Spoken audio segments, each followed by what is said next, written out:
Sebagai mahasiswa kesehatan, kita tidak hanya berfokus pada ilmu biologi, anatomi, atau praktik klinik. Ada satu hal menjadi landasan kita dalam semua tindakan, yaitu Pancasila.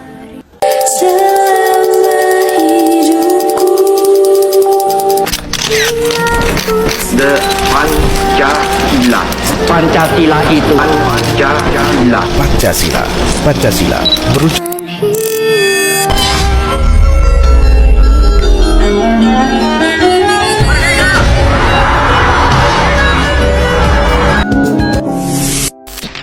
Lahirnya Pancasila tidak terjadi secara instan, melainkan melalui proses panjang di akhir masa penjajahan Jepang.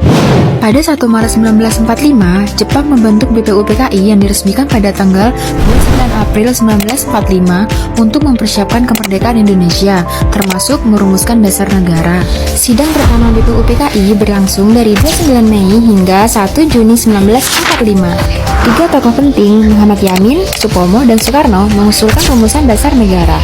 Pada 1 Juni 1945, Soekarno memperkenalkan istilah Pancasila sebagai dasar negara Indonesia.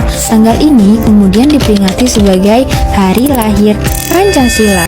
Tanahku yang ku cintai, engkau ku hargai. Pancasila sebagai dasar negara dan pandangan hidup bangsa diwujudkan dalam tindakan moral mahasiswa kesehatan.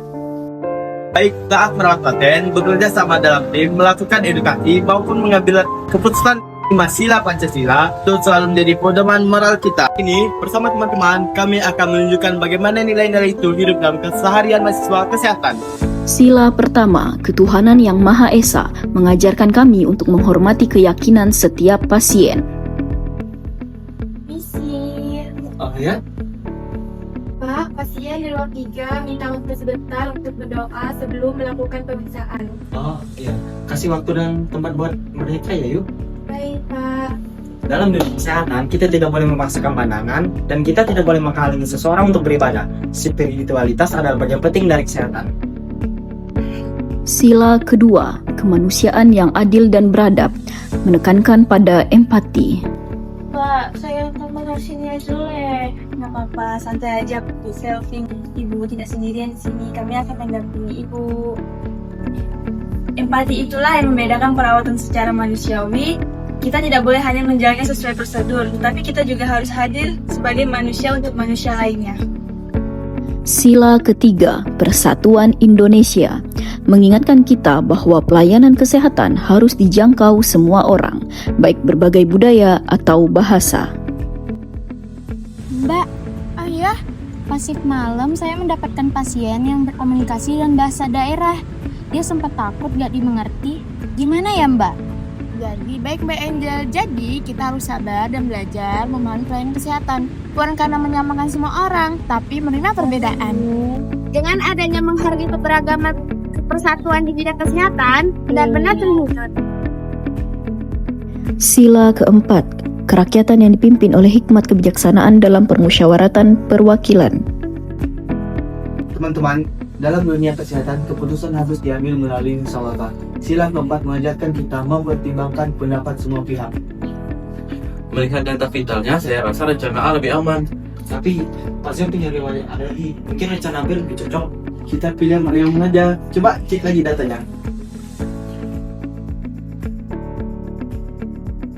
Musyawarah memastikan keputusan kita tepat, adil, dan bijaksana.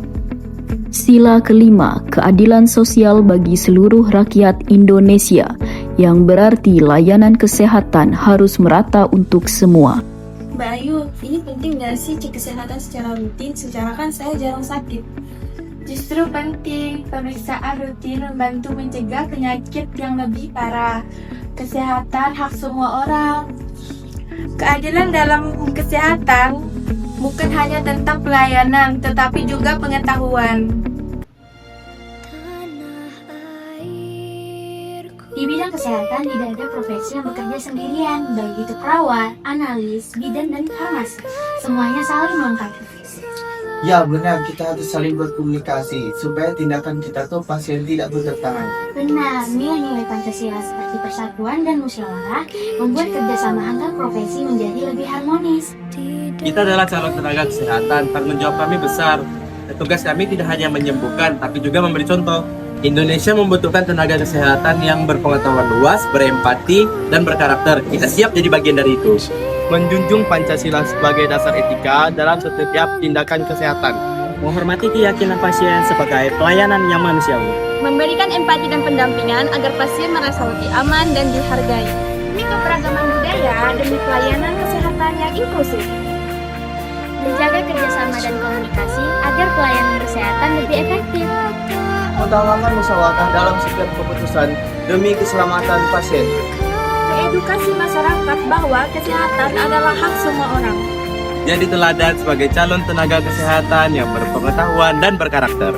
Pancasila adalah kompas moral kami. Dengan Pancasila, Kami siap menangani merawat, Dan membangun bangsa untuk Indonesia yang